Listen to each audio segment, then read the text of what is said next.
without further ado, the Clouded Crystal!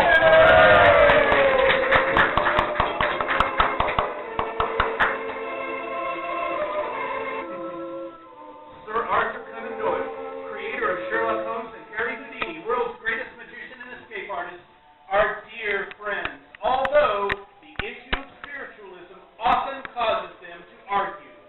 Doyle arranges a seance with a famed New York medium in the hope Houdini will become a believer. Houdini, however, plans to expose the medium, Madame Zuleika, as a fraud. Our story begins. It is 1922 in New York City. We are in a room in the home of Madame Zuleika, a celebrated spirit medium and psychic. The room has an almost funereal atmosphere. Since it is used for a specific purpose, that of making contact with the dead, the furnishings are few, nothing to get in the way of those who have passed, but wish to return. This evening, the room is in near darkness. The crystal casts a reddish glow. It's like an eerie beacon. A few seconds pass for effect before we become conscious of a figure moving toward the glass. This is Madame Zuleika, a young woman with wild hair, wearing flowing gypsy robes and gloves. Her somewhat theatrical manner is both confident and provocative. The voice is arresting. Her face is positioned over the crystal, so the shadows on her face look rather forbidding. We are gathered here to bring back the spirit of a splendid woman who has passed beyond into the land of eternal summer and everlasting tranquility. Madame Zuleika. I feel my psychic powers running high. Your mind must vibrate with me. Abandon all earthly thoughts. Look to the crystal, the purity of the glass. Where are you, my dear? Give your whole soul to the seance. Surrender all earthly thoughts. We're ready to begin when you are. Madame Zuleika sighs in minor irritation and touches a button at the table, and the general room lighting fades up.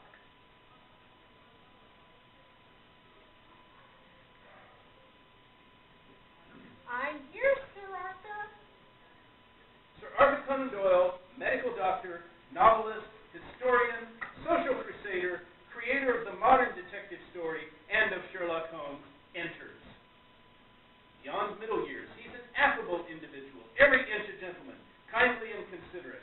His once rugged form now seems to possess something of the stuffed bear quality.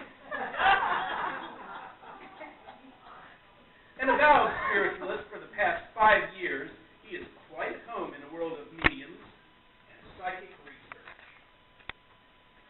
Oh, there you are, Madame Zuleika. You left us. Just forgive me, Sir Arthur. Before each seance, I find it helps if I can have a few moments to myself with the crystal. I understand. You and my dear wife have much in common. She, too, finds it beneficial to meditate before she attempts any spirit writings. The demands of the other world can be exhausting. Last evening was particularly trying session. I did my best to confront the bereaved widow, but the spirit of his wife was unwilling to return. I awoke this morning with a terrible sense of fatigue and failure. You're too hard on yourself, my dear. I hope I'm not imposing. It was most kind of you to consent to the seance. I could hardly deny you your request. I'm sure you're aware that most mediums take a dim view of Houdini. Most mediums are afraid of him, with good reason. He goes from city to city traveling like a traveling executioner, a walking guillotine. A walking guillotine. My, now. He's destroyed many a fine medium with his ridicule. Some are simple people who don't know how to defend themselves. I've seen him on stage, of course. He's clever, more than clever, a magnificent conjurer. Oh, may I take a chair? Please. Oh, thanks. I'm afraid the years have taken their toll. I used to be such a devotee of exercise. These days, lowering myself onto a chair is the sport I favor most. Preferably a chair with a strong back. You mustn't call him that, you know. He doesn't like it. Call him what? You called him a conjurer. Houdini doesn't even like the word magician. What does he prefer? He's an escape artist. Far more than that. I agree. I'm absolutely convinced that Harry Houdini has psychic gifts. He'll deny that. Poor old Sarah Bernhardt was also convinced he possessed the power to perform marvels. She wanted him to restore her missing leg. Was he successful? I'm being serious, madam. Naturally, he didn't put a leg where one was missing. A lobster can replace a missing claw, but human beings are not lobsters. You admire him, Sir Arthur. He's courageous, forceful, imaginative. Did you know he once spent over an hour in a submerged coffin? His exploits are always well publicized. I'm fortunate to include him in my circle of dearest friends. Harry Houdini is unique, but in all honesty, I must say he gives himself over to enthusiasm a bit too recklessly. He flares up like a rocket with some scheme or other and then drops back to insanity with a thud. I fear he suffers from depression. He has contempt for our beliefs. Contempt? That is not true. That is why I'm counting on you, Madame Zuleika. He wants to be shown the path. These sensational things he writes, they can only do harm. He makes it so difficult to reach non-believers. We must be patient. Will this be the first seance you've attended together? The first, not the last, I trust.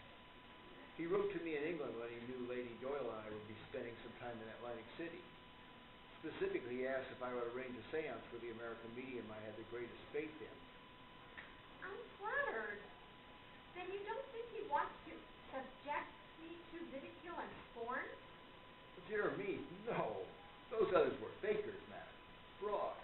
They needed to be exposed. Harry convinced me of the need. However, there is no such need here. I am well aware that I am in the presence of a special person, a gifted woman, a true medium. Magic is a low calling. Dear, dear madam, if you go on in this vein, you're likely to set in motion negative vibrations. Perceptive. You mustn't forget that I'm a qualified investigator for the Psychical Research Association. We are here as missionaries. We will convert Houdini. Bravo! Miss Reinbold enters. She's young and pretty, somewhat intimidated by the presence of the august writer and the illustrious Madame Zuleika. I can't move away from your library, Madame Zuleika. She's devouring it shelf by shelf.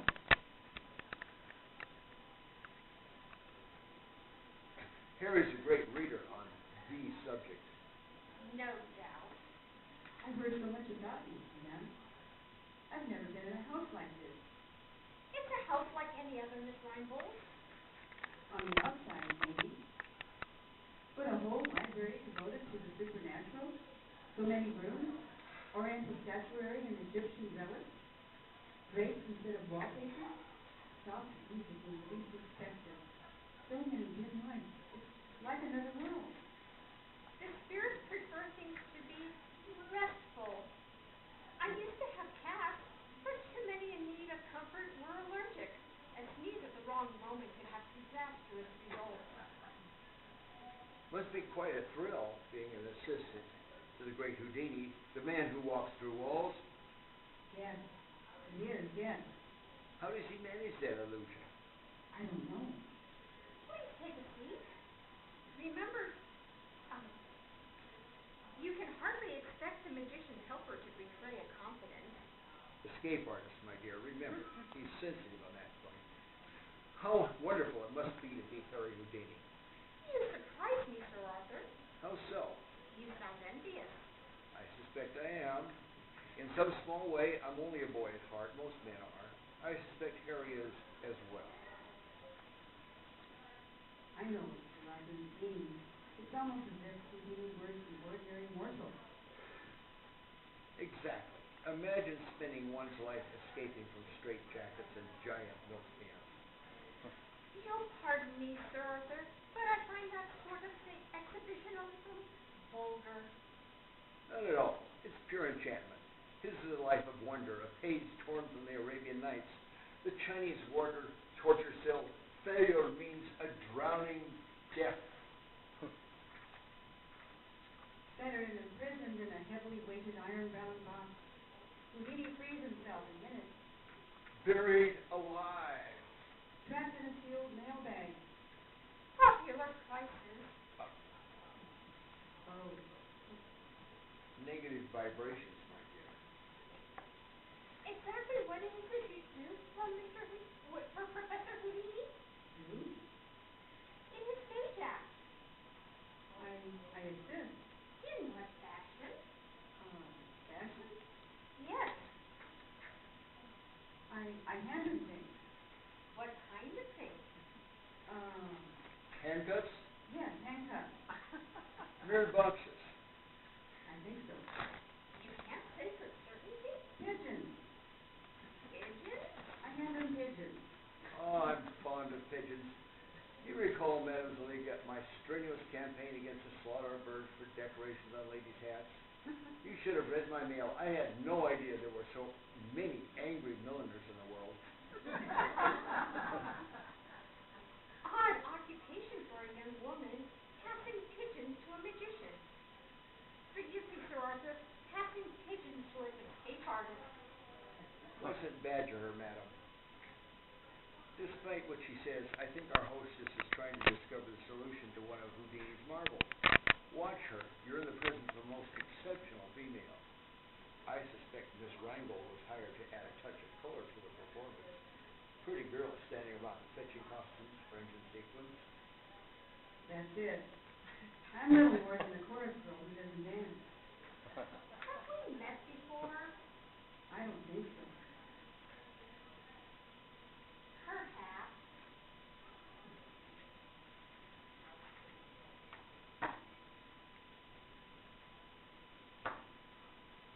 I tell you what, I just happen to have a deck of cards.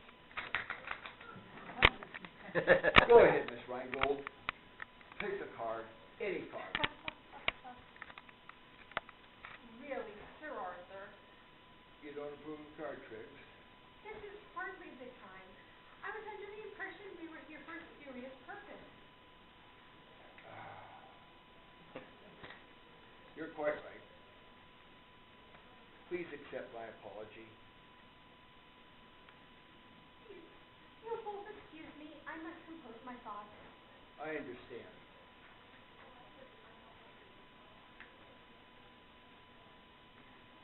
I'm afraid I behaved badly. The card? Yes, Houdini's influence, no doubt. Are you a believer, Miss Rheingold?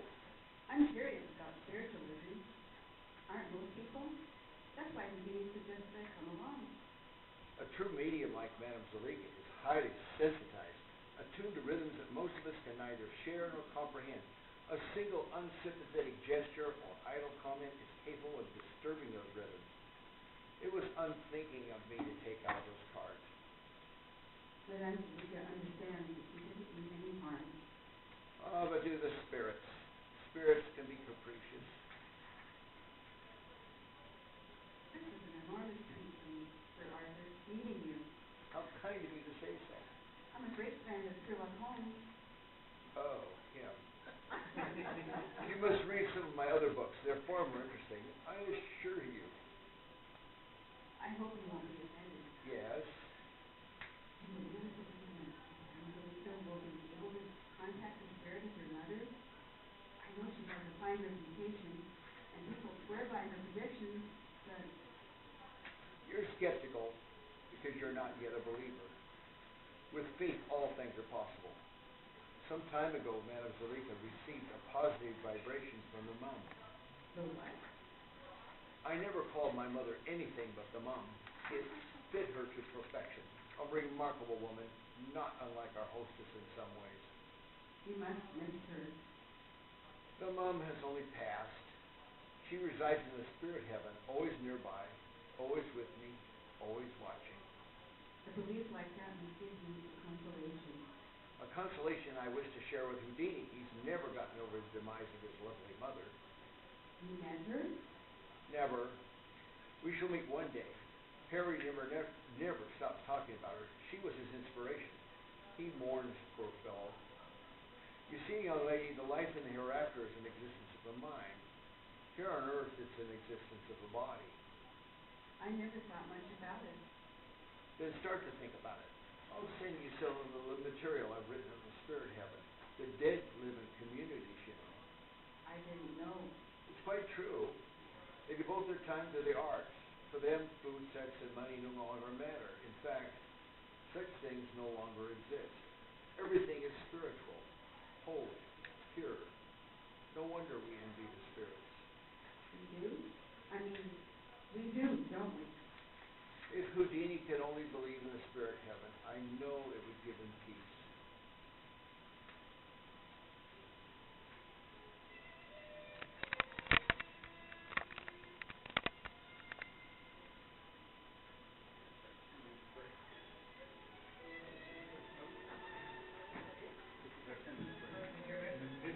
It's our first intermission.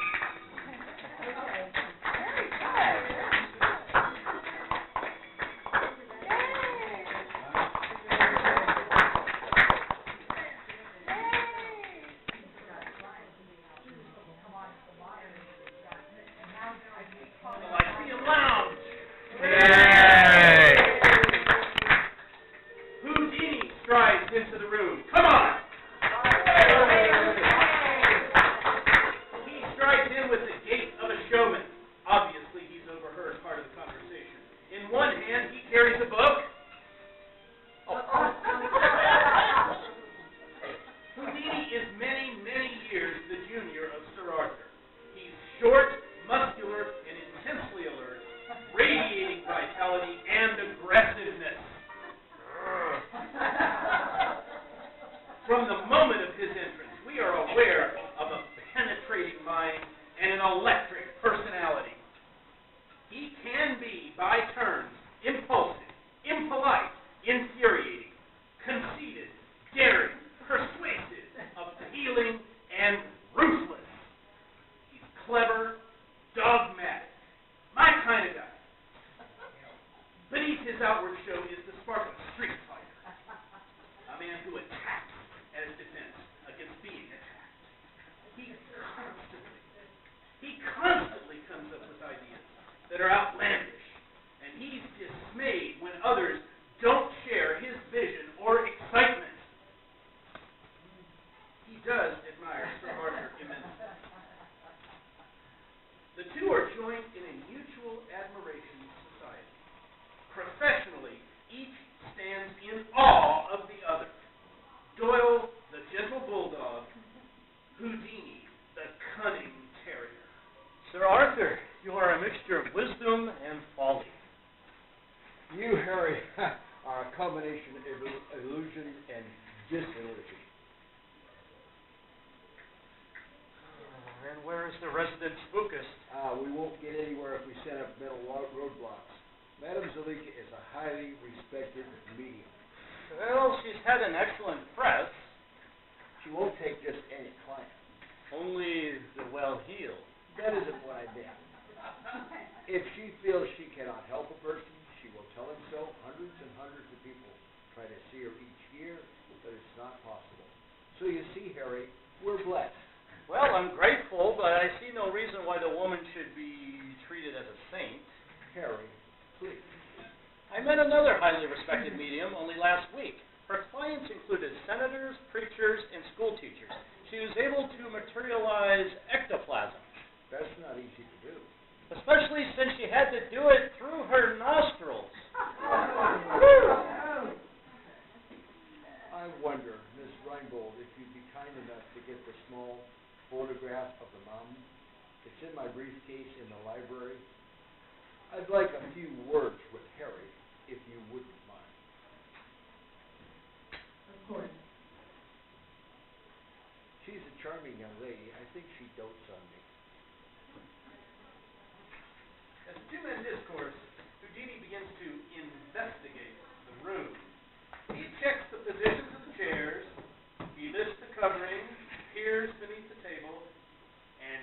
notices the like button.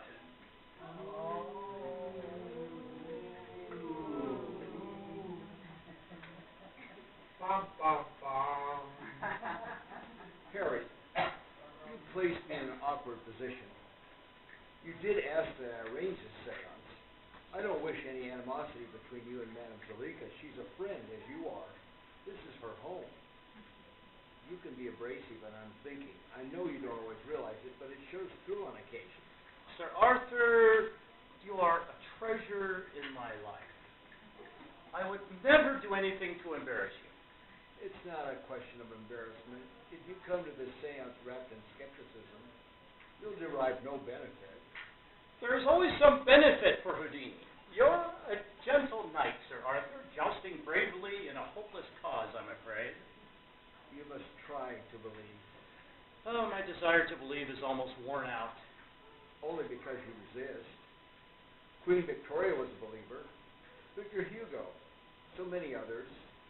Your own Abraham Lincoln. Oh, the last time I met Mr. Lincoln was in the dark. A Boston medium produced him. What message did he give? None. He banged the tambourine and caused a chair to dance about. If that was all he had to offer, I don't understand why he left your spirit heaven. Take the padlocks off your mind. Harry, what are you doing? Checking. Looking for electrical outlets, trapdoors, wires, anything that might send a wailing trumpet or tambourine sailing through the dark. Madame Zalika would never stoop to trickery. Houdini crosses to a chair, sits, and rocks back and forth, testing it for any hint of subterfuge.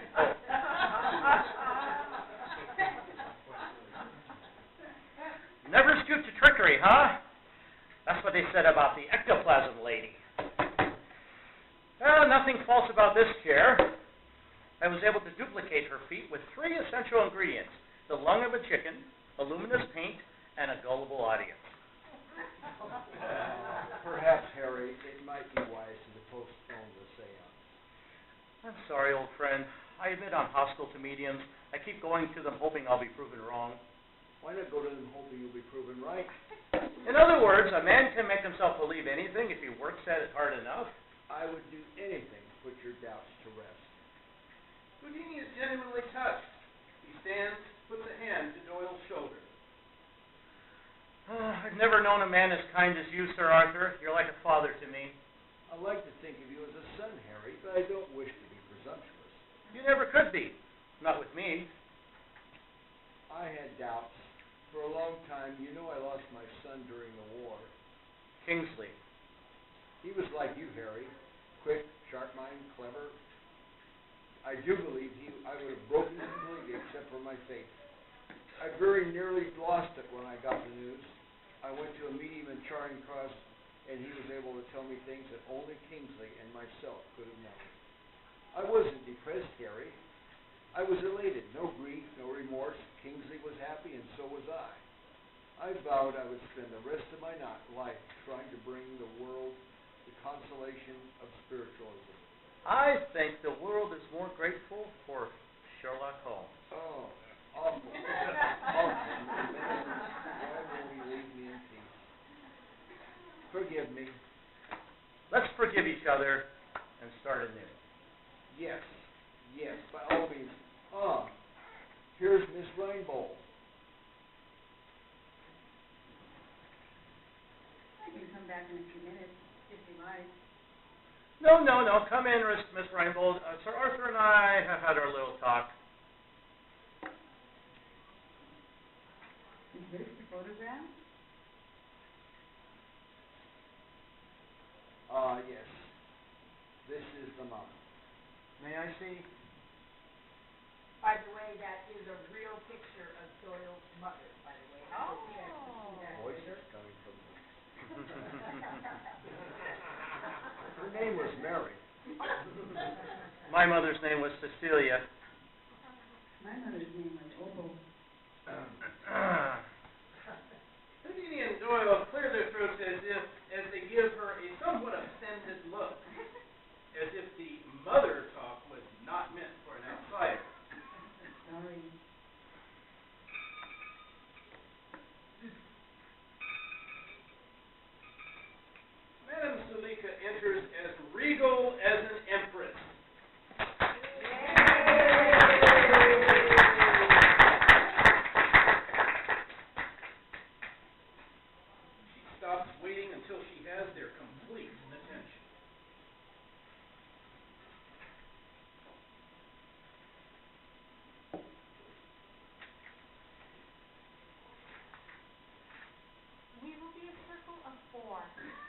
I congratulate you, Madame Zuleika. Your library is superb. You found something that interests you, Professor Houdini?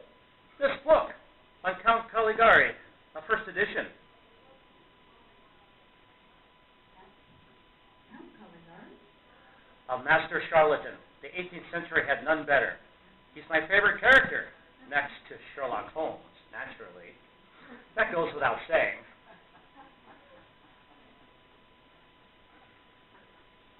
Dan. Holmes again. That awful, awful man. I have several books on Count Cagliostro. Rare books. You are welcome to browse them whenever you like, Professor Houdini. I prefer to be called Houdini. I'll try to remember, but it won't be easy. You see, the first time I saw you, you were performing in the Blue Bowery. I believe they call that type of theater a flea circus. You make an indelible impression. The Bowery. I don't seem to recall. I don't see how you could have forgotten. You were fifth on the bill, between the occupied girl and the triple-jointed dwarf.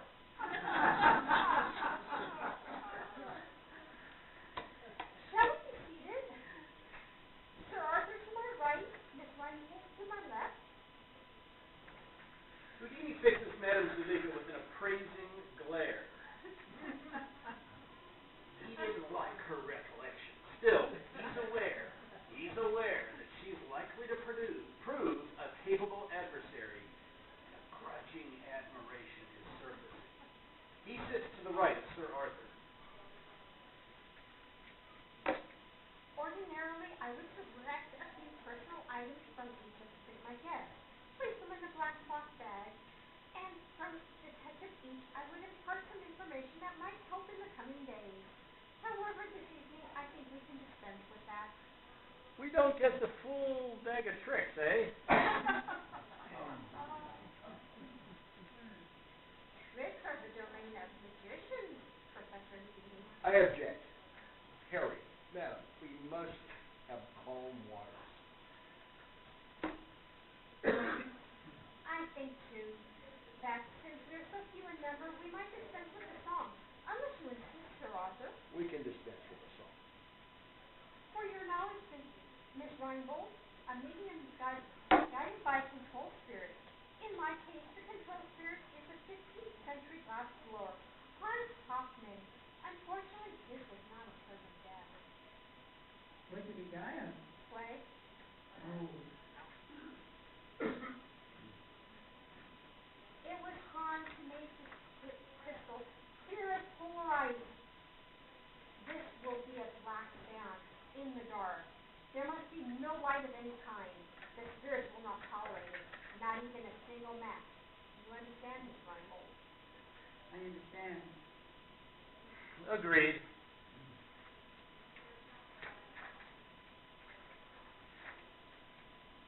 Each of you contemplate this. We are gathered here to bring back the spirit of a splendid woman who has passed beyond into the land of eternal summer. Mary Doyle! Mary Doyle! As Madame Zuleika speaks, the lighting gets dimmer and dimmer. Eerie music, little more than a vague and distant sound. Your minds must vibrate with me. Abandon all earthly thoughts. Concentrate on the crystal, the purity of the glass. The room is in total darkness. The eerie music floats in and out. Arthur, my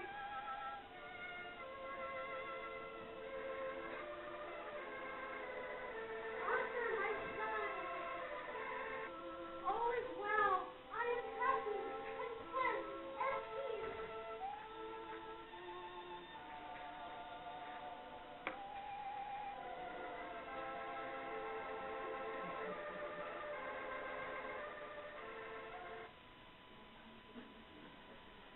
We promised for technical difficulties. Oh, okay. I'm missing something here. Well, the thing that they're missing, and that's okay, you guys will catch up. There were supposed to be some fake hands that were put on the table in the jar. And then she was going to say hands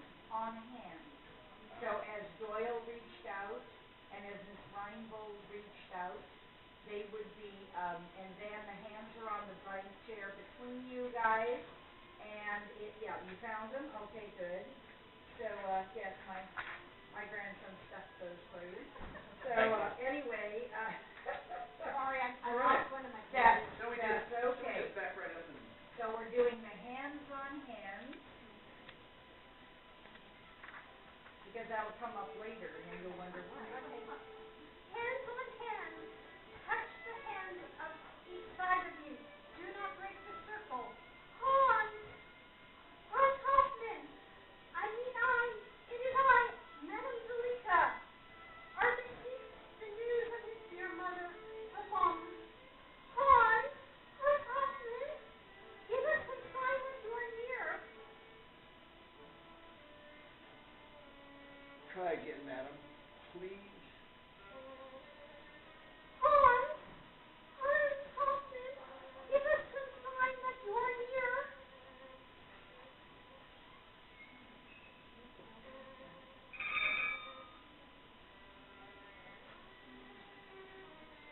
Is that you, Hans?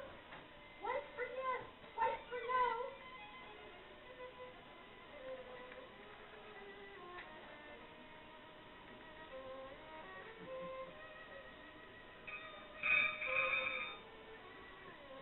behind the chair, a barely visible green glow shows a woman's face obscured by a thin, transparent veil. Because the green glow is so dim, the rest of the room remains in blackness. When the specter speaks, the voice is high and thin, unearthly. My son! It's the mom. It's she, I tell you. It's she. Arthur! My son! All is well. I am happy, content, at peace. I've waited so long to hear that. I long for the day when we will be together. Yes, yes. Our life never dies. Enough! I refuse to allow this to continue.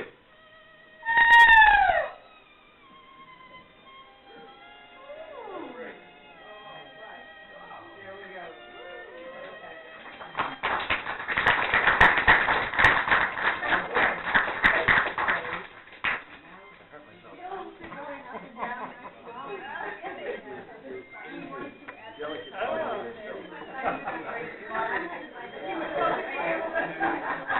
So that was great.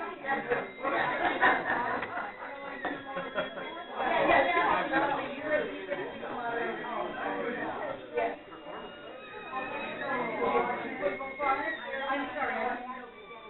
Oh, here's the mom. Come on.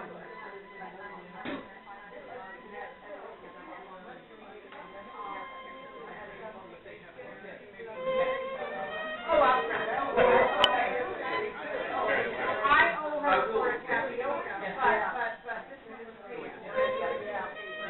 I will take care of that.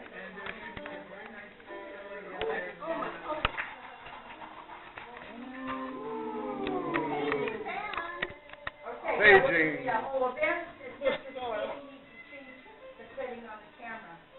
He was anticipating having to do so at each break, so we're here. Come on, Everybody, okay. everybody.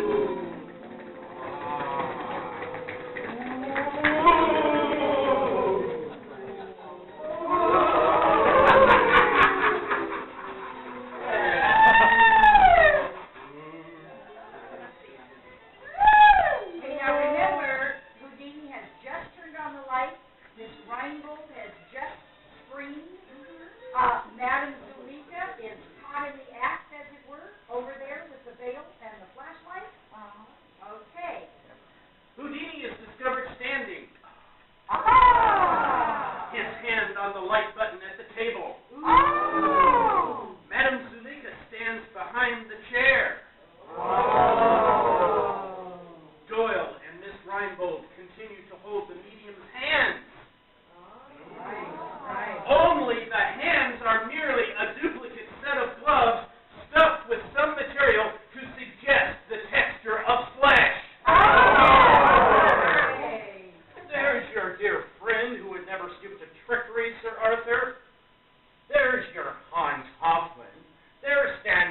your mother. Houdini marches to her and pulls the veil from her face and the tiny flashlight from her hand.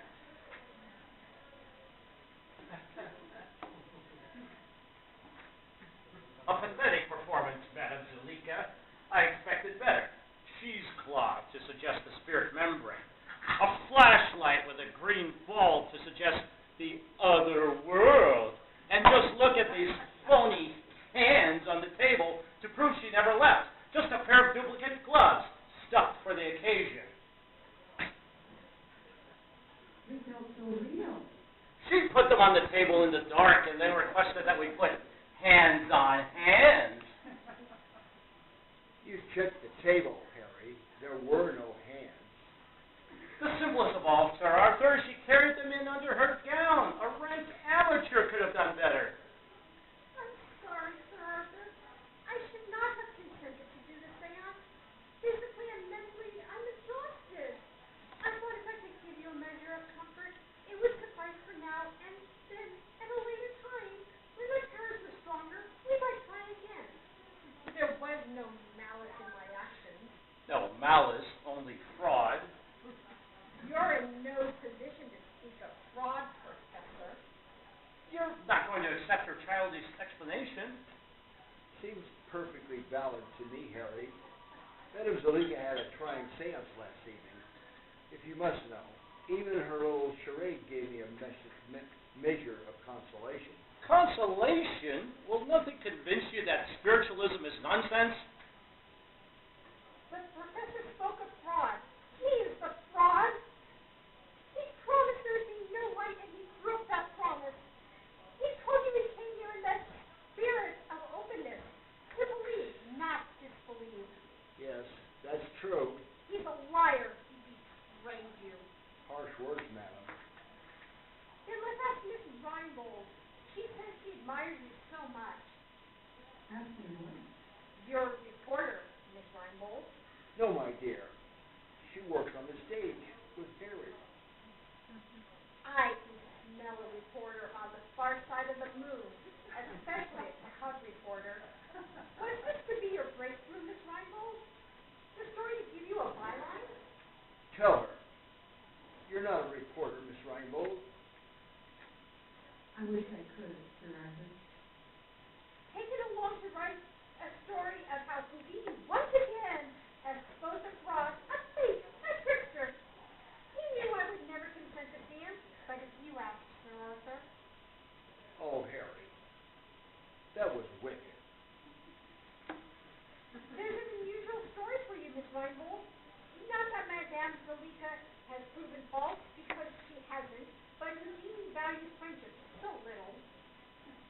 You deceived me, Miss Reinbold. Miss Reinbold is crushed. Oh. Thank you. The evening has not turned out the way Houdini had promised. I don't know what to say. You're still young enough to be embarrassed, Miss Reinbold. Good. Don't worry. You'll get over that. Stay in your trade. You'll have to. Always take along an old wolf, Professor, not a cub. Sir Arthur Conan Doyle, duped by fame medium, believed in the unknown, destroyed by world-famous magician. Isn't that what you had in mind, Professor?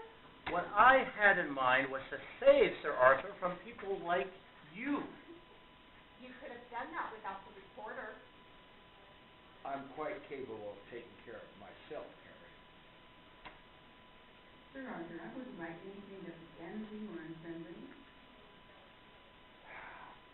I wish I could say our brief acquaintance has been a pleasant one, but I am not much good at deception. Good evening. He wasn't as wicked as he's making it sound. Good evening. If Mrs. Alexander could convince me, I would have written about that. Good evening, Miss Reinbold.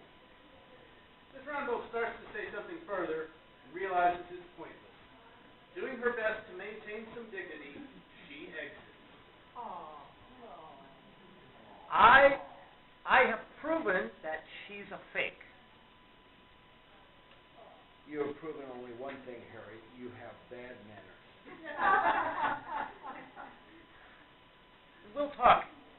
Atlantic City. I'll be there in 2 days. I'm going to announce my greatest revelation. I am going to announce to the world that I plan to discover the true identity of Sherlock Holmes. What are you talking about? I know everyone believes he's a fictional character. I believe otherwise. I believe he exists, and the stories you write are basically factual and told to you by him. I don't like being laughed at, Madame Zalika. Despite what you might believe, Holmes is fictional. He's a monstrous growth from a small seed. Never. Bits and pieces of him are inspired by people I've met during my life, and that is all. He is the product of a writer's imagination. In some town, in some hamlet, perhaps on the continent, some hospital, some asylum, the man resides. He resides only in the country of the mind. Very old, without question, but like the detective himself, I will stay on the scent. He's nothing like you, Sir Arthur. He's the most rational and least gullible man I know. But you don't know him. Only a matter of time. I fear many of the things I've heard about you are true. Harry, you have a quality that disturbs. You're greedy. What harm can there be in my discovering the true Sherlock Holmes? The value of your stories will go up. Oh, my apologies, Madame Zalika. Doyle starts to exit. I've angered you, Sir Arthur. Youth doesn't excuse everything. Oh. Youth doesn't excuse everything. You're like a child who delights in smashing a cherished toy that isn't supposed to break. That's willful. I hope, Harry, you're not going to be a one-time friend. That's a terrible thing to say, Sir Arthur. Let me give you a piece of fatherly advice. Believe, but not in Sherlock Holmes, that awful, awful man. Sir Arthur,